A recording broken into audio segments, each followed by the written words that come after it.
जी नमस्कार, स्वागत है आप सभी का हमारे चैनल सी टेट अधिगम में। दोस्तों, इस वीडियो में हम लोग बात करने वाले हैं इतिहास के कुछ प्रश्नों के बारे में। जी हाँ, जो बिहार से रिलेटेड इतिहास की चीज़ें हैं जिससे बीपीएससी टीआरई प्रश्न बना रहा है, उसी से रिलेटेड बहुत सारे प्रश्न आज की इस वीडियो में हम लोग करने वाले हैं। जी हाँ, आपके स्क्रीन पे दिखेगा कि बिहार स्पेशल टीआरई 3-4 के लिए जो है यहाँ पे उम्मीद ऐसा ही लगाया जा रहा है कि ये सारे सवालों में से लगभग 4-5 तो पक्का ही पूछने वाला है, जैसे कि आपका 1 to 5 और 6 to 8 में लगातार पूछा जा रहा है। जी हाँ दोस्तों, यह बिहार के आधुनिक इतिहास से संबंधित प्रश्न होंगे जो कुछ ही सेकंड में आपको आपके स्क्रीन पे दिखने वाले हैं। तो दोस्तों, इस वीडियो को पूरा देखिएगा, अंत तक देखिएगा, क्योंकि बिहार से रिलेटेड जो इतिहास के प्रश्न बीपीएससी पूछ रहा है उसी के अकॉर्डिंग आज का यह वीडियो है। तो बने रहिएगा, इस वीडियो को पूरा देखिएगा, अंत तक देखिएगा। वीडियो अच्छा लगे चैनल को भी सब्सक्राइब कीजिएगा। दोस्तों, एक पहली गुजारिश यही होगी आप लोगों से कि वीडियो को प्लीज़ लाइक करें। चलिए शुरुआत करते हैं बिहार के प्रश्नों से। आपको आपके स्क्रीन पे पहला प्रश्न दिखेगा। कश्मीर घाटी के अंतिम मुस्लिम शासक यूसुफ शाह चक, जिन्हें मुगल सम्राट अकबर द्वारा बिहार में निर्वासित किया गया और यहीं उनको दफनाया गया। जी हाँ, क्या वो जगह पाटलिपुत्र है, राजगीर है, मुंगेर है, नालंदा है, उपयुक्त में से कोई नहीं या एक से अधिक? जी हाँ, कश्मीर घाटी का जो अंतिम मुगल शासक यूसुफ खां चक था, जिसे मुगल सम्राट द्वारा निर्वासित किया गया था, और चक की मृत्यु 1592 ईस्वी में हुई थी और उसको जो दफनाया गया था नालंदा बिहार, यानी कि उसको जो दफनाया गया वो बिहार के नालंदा जिले में, यानी कि प्रश्न संख्या 1 का डी ऑप्शन सही होगा। चलिए नेक्स्ट प्रश्न की बात करते हैं। जैन धर्म के प्रवर्तक महावीर जी का मोक्ष स्थान कहाँ स्थित है?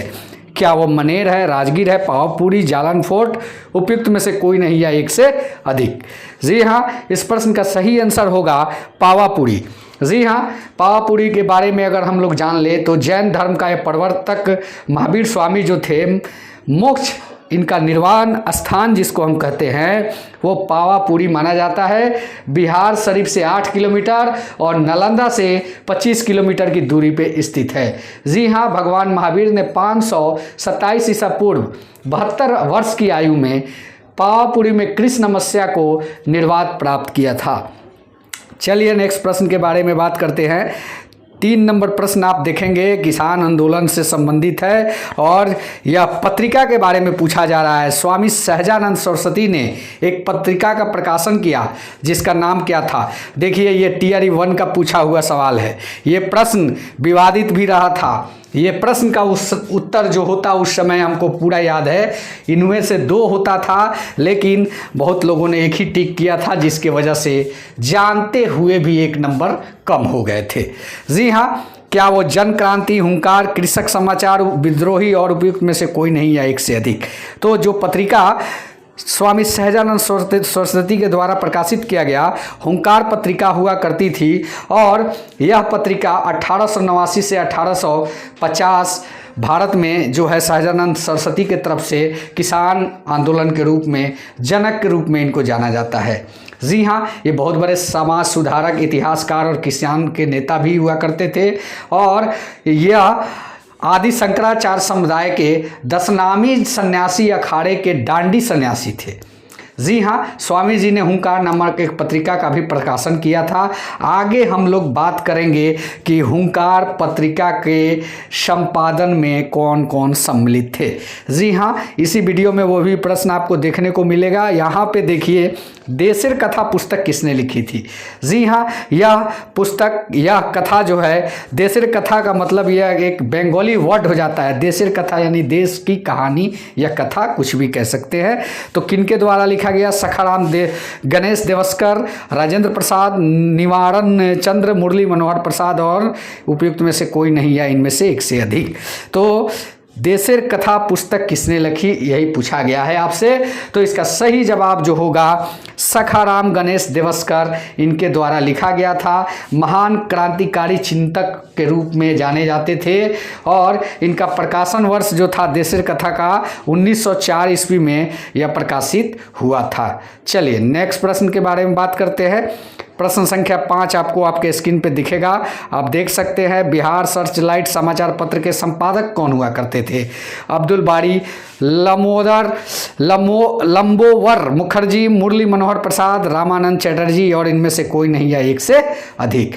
जी हाँ, बिहार सर्चलाइट के संपादक का नाम अगर जानना चाहते हैं तो इसका ये होगा मुरली मनोहर प्रसाद, इसके जो है संपादक हुआ करते थे। लेकिन यहाँ पे आपको बताते चले कि जब यह प्रकाशन स्टार्ट किया गया था सर्च लाइन का, ये लाइट का, यानी 1918 में सैयद हैदर हुसैन के द्वारा यह जो है शुरू किया गया था और आगे चलकर मनोहर प्रसाद को ही यह माना गया था। मुरली मनोहर प्रसाद को ही बिहार सर्च लाइट का संपादक आगे चल के यही संपादित किया करते थे।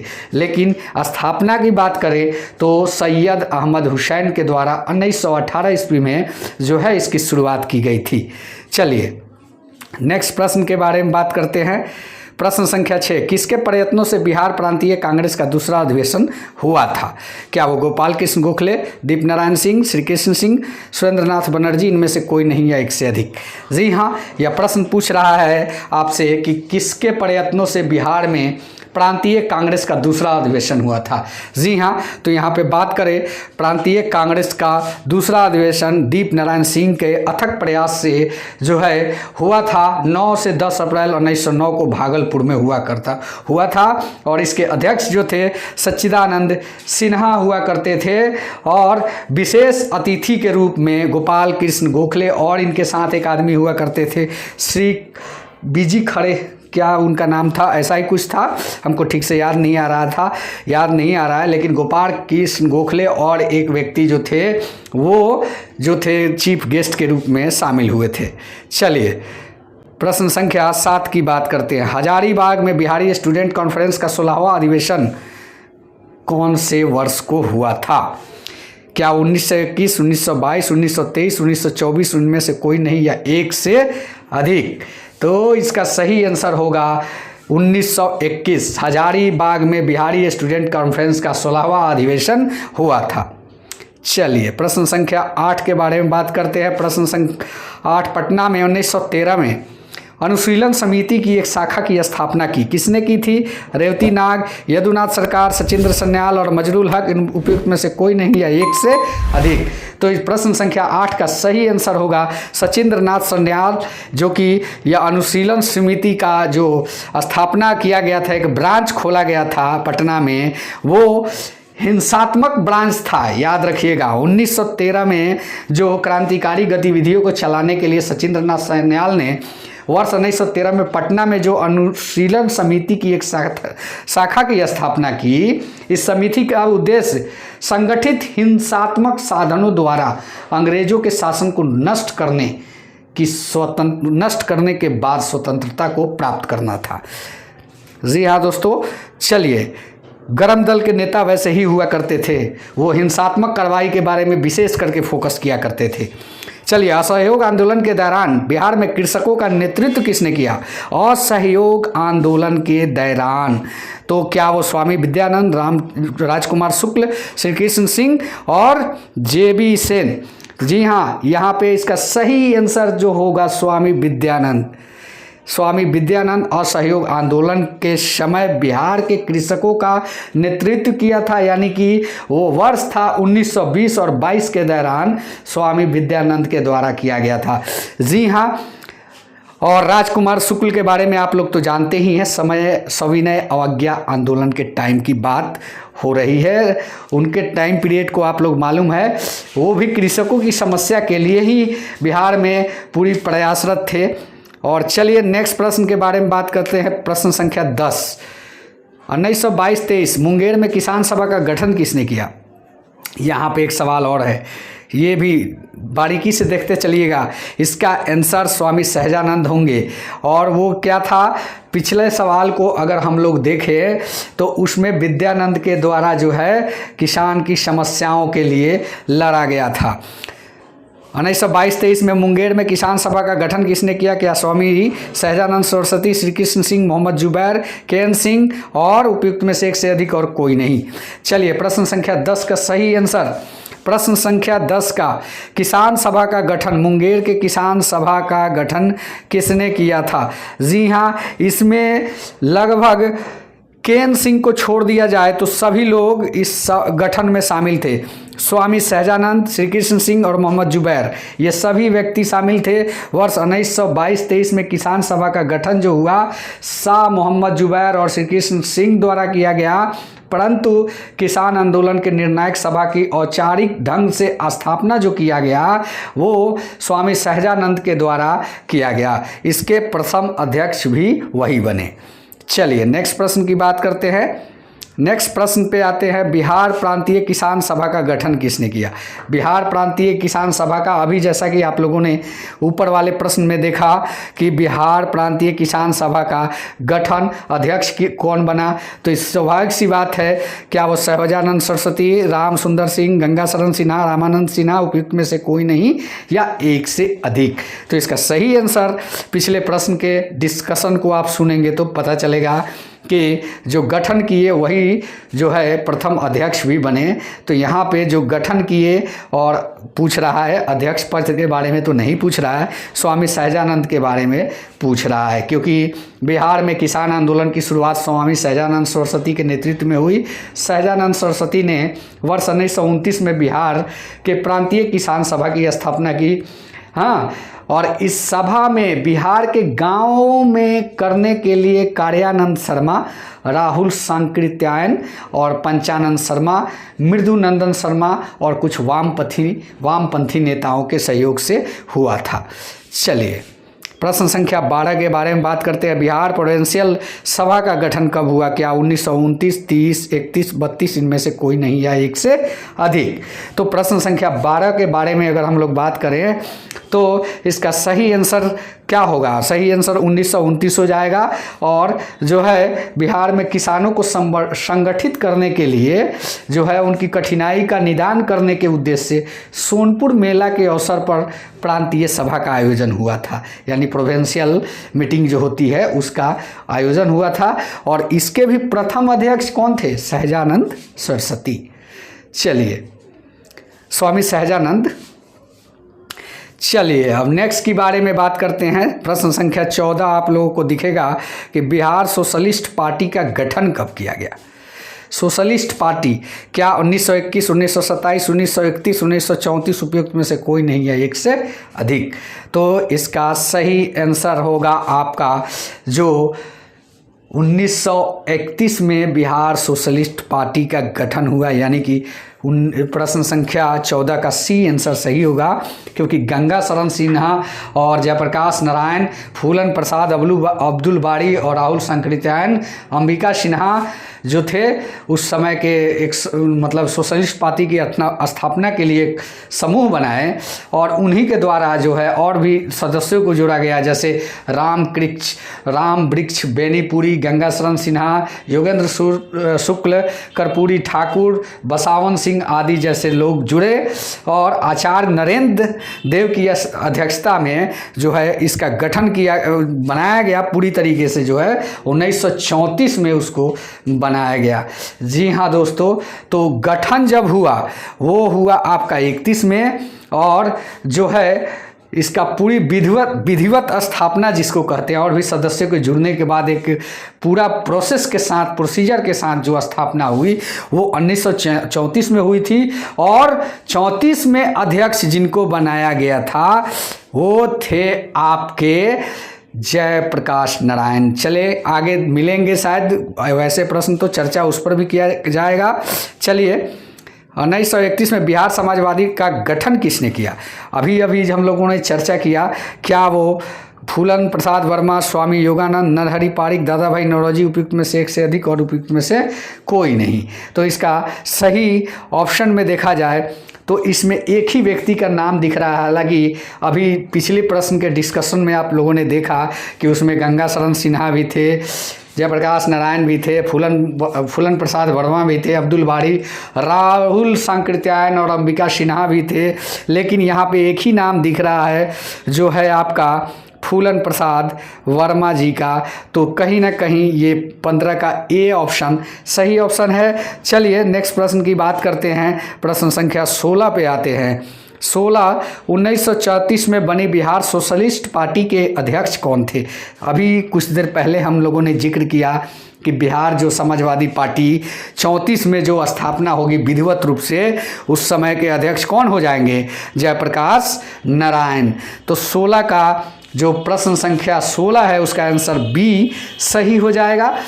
चलिए नेक्स्ट प्रश्न के बारे में बात करते हैं। प्रश्न संख्या 17, बिहार से भारतीय संविधान सभा के सदस्य कौन थे?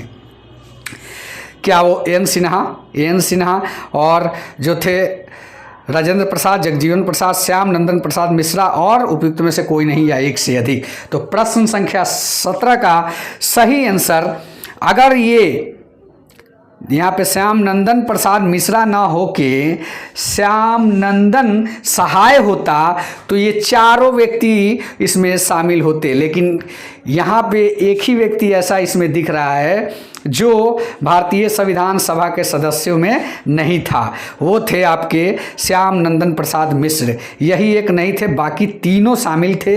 यानी कि आपका सच्चिदानंद सिन्हा जो थे वो थे ही, और राजेंद्र प्रसाद थे ही, और जो है आपके जगजीवन राम थे ही, और कौन थे इसमें शामिल? अनुग्रह नारायण सिन्हा भी थे। तो टोटली बात करें तो ये सभी लोग थे, और एक व्यक्ति श्याम नंदन प्रसाद सिन्हा नहीं थे। इसलिए उपयुक्त में से एक से अधिक ऑप्शन सही हो जाएगा। चलिए प्रश्न संख्या 18 के बारे में बात करते हैं। बिहार में 1937 में गठित प्रथम भारतीय मंत्रिमंडल का नेतृत्व किसने किया? 1937 में जो पहली बार मंत्रिमंडल का गठन हुआ, क्या श्री कृष्ण सिंह, मोहम्मद यूनिस, जीएस लाल, वहाब अली और उपयुक्त में से कोई नहीं, एक से अधिक? तो इसका सही आंसर होगा जो वो हो जाएगा 18 का डी, 18 का बी हो जाएगा, मोहम्मद यूसुफ इसका सही आंसर हो जाएगा। जो पहला मंत्रिमंडल का गठन हुआ कुछ दिनों के लिए हुआ था, मात्र 3 महीनों के लिए कि 4 महीने के लिए गठन हुआ था, कि जो अप्रैल से लेकर जून तक चला था, जुलाई तक, अप्रैल से जुलाई तक चला था। वर्ष 1937 में मोहम्मद यूनुस को प्रथम बिहार मंत्रिमंडल का जो है ये बनाया हुआ था। और जब द्वितीय बार बना मंत्रिमंडल, जब द्वितीय बार गठित हुई, उस समय श्री कृष्ण सिंह को बनाया गया था, जो कि लगभग 3 साल चला था। 7वें महीने 1939 से 10वां महीना 1937 से 1939 चला था। चलिए नेक्स्ट प्रश्न की बात करें। राजेंद्र प्रसाद ने किसे पाकिस्तान का जन्मदाता माना था? Mohammad Jinnah, Lord Mountbatten, Lord Minto, Liaquat Ali और उपयुक्त में से कोई नहीं या एक से अधिक? तो राजेंद्र बाबू जिसको मानते थे, लॉर्ड मिंटो को मानते थे कि जो है भारत पाकिस्तान का विभाजन का जिम्मेवार व्यक्ति, इसी को मानते थे, यानी कि पाकिस्तान का जन्मदाता लॉर्ड मिंटो को। क्योंकि मार्ले मिंटो सुधार अधिनियम, उनका मानना था कि जो है भारत परिषद एक्ट 1909 के द्वारा मुसलमानों के लिए पृथक मताधिकार तथा पृथक निर्वाचन क्षेत्र की स्थापना जो है मिंटो के द्वारा ही किया गया कार्य है। चलिए नेक्स्ट प्रश्न के बारे में बात करते हैं। पटना लॉन, जी हाँ, गांधी मैदान जिसको आप लोग जानते हैं, पहले पटना लॉन के नाम से जाना जाता था, तो गांधी मैदान के रूप में नामकरण कब किया गया? भारत छोड़ो आंदोलन के टाइम, साइमन आयोग विरोधी रैली के दौरान, चंपारण सत्याग्रह के दौरान, या भारत के स्वतंत्रता के अवसर पर जाना गया? उपयुक्त में से कोई नहीं या एक से अधिक? इसका सही आंसर डी हम लोग मानेंगे, क्योंकि आयोग भी इसको ही मानता है। लेकिन गांधी मैदान गांधी जी के मृत्यु के बाद नामकरण हुआ है। ये बात सही है कि स्वतंत्रता प्राप्ति के बाद का नामकरण है, लेकिन जो ओरिजिनल नामकरण इसका हुआ है गांधी जी के मृत्यु के बाद ही इसका नामकरण गांधी मैदान हुआ है, क्योंकि आज़ादी के स्वतंत्रता के अवसर पर, स्वतंत्रता के समय गांधी जी ऑलरेडी थे, उनकी मृत्यु के मतलब मृत्युपरांत जो है यह नामकरण किया गया है, क्योंकि गांधी मैदान बिहार की राजधानी पटना का एक ऐतिहासिक मैदान है। 1948 से पूर्व इसका नाम पटना लॉन था, 48 से पहले यानी आज़ादी से पहले। और भारत का पहला चंपारण सत्याग्रह महात्मा गांधी की विशाल जनसभा 1918 को जो विशाल जनसभा का आयोजन किया गया था किसान आंदोलन का, वो 1918 ईस्वी में इसी मैदान में आयोजित हुई थी। तो उसके यादगार में एक स्मारक बनाया गया 70 के दशक में, 70 मीटर का 1913 में बनाया गया। और उनकी मृत्यु जो हुई 30 जनवरी 1941 को, उसके पश्चात मृत्यु के पश्चात पटना लॉन का नाम बदलकर गांधी मैदान किया गया।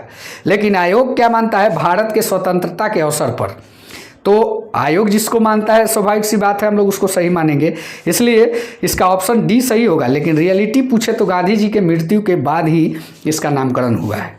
चलिए नेक्स्ट प्रश्न पे आते हैं। 1995 की समाप्ति पर बिहार में 1995 की समाप्ति पर बिहार में जिलों की कुल संख्या कितनी थी? यानी कि उस समय झारखंड और बिहार एक हुआ करता था, क्योंकि सन 2000 में बिहार का बंटवारा हुआ है, तो स्वाभाविक सी बात है कि उस समय झारखंड और बिहार एक साथ थे। उस समय की जिलों की संख्या कितनी थी ये पूछा जा रहा है इस प्रश्न में। तो प्रश्न संख्या 21 का क्या सही होगा? क्या 55 जिला, 52 जिला, 50 जिला, 38 जिला उपयुक्त में से कोई नहीं? इसका सही आंसर आप लोग को बताना है। तो इसका सही आंसर यही होगा कि उस समय 55 जिला हुआ करते थे।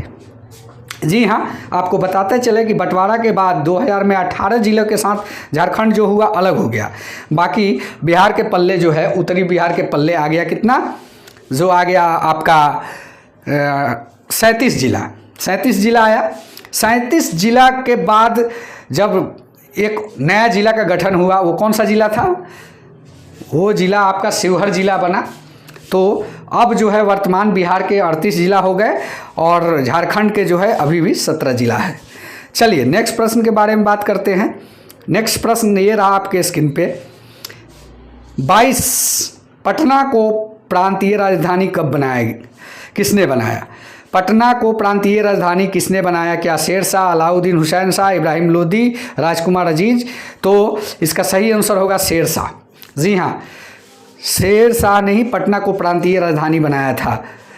चलिए नेक्स्ट प्रश्न के बारे में, हालांकि ये पूछेगा नहीं क्योंकि ये थोड़ा सा पुराना है, हो जाता है इतिहास। निम्नलिखित में से किस नगर में जापानियों को विश्व शांति स्तूप, वर्ल्ड पीस स्तूप का निर्माण कराया है? देवगिरी, राजगीर और गया, बोध गया, इनमें से कोई नहीं है, एक से अधिक।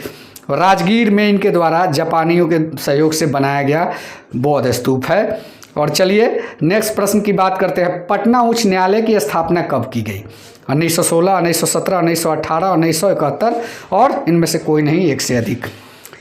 जी हाँ, बिहार बंगाल जब अलग हुआ, जॉर्ज पंचम आए, उसके बाद की घटना है। 1912 में जो है बंगाल से अलग हुआ। तो बंगाल से जब अलग हुआ तो बिहार, बंगाल, उड़ीसा तीनों साथ अलग हुए। उसके 4 साल बाद यानी कि जो है 1916 में पटना उच्च न्यायालय की स्थापना की गई थी। प्रश्न संख्या 24 का सही आंसर यही होगा, क्योंकि बंगाल से अलग एक नया राज्य बिहार का निर्माण हुआ 1912 में। बिहार राज्य के निर्माण के 4 वर्ष के मतलब बाद जो है 3 फरवरी 1916 को पटना उच्च न्यायालय की स्थापना की गई। और उस समय मुख्य न्यायाधीश और न्यायाधीशों की संख्या जो हुआ करती थी 30 हुआ करती थी। चलिए नेक्स्ट प्रश्न के बारे में बात करते हैं। बिहार के सुप्रसिद्ध संत सरफुद्दीन मनेरी का संबंध सूफियों के किस समुदाय से है? चिश्ती, सुहरावर्ती, फिरदौसी, कुंवरबी और इनमें से कोई नहीं, एक से अधिक। तो इनका जो संबंध हुआ करता था वो हुआ करता था फिरदौसी समुदाय से, क्योंकि उन्हीं के यह सूफी संत हुआ करते थे। और ये मनेर से संबंधित व्यक्ति थे। मनेर जिला जो होता है पटना, वहाँ से संबंधित व्यक्ति हुआ करते थे। इनका जन्म जो है मनेर पटना में हुआ था 1262 ईस्वी में। तो दोस्तों उम्मीद करता हूँ कि यह वीडियो आप लोग को अच्छा लगा होगा। अगर अच्छा लगा है चैनल को सब्सक्राइब करें और बेल आइकन को प्रेस करें। धन्यवाद। जय हिंद। वंदे मातरम।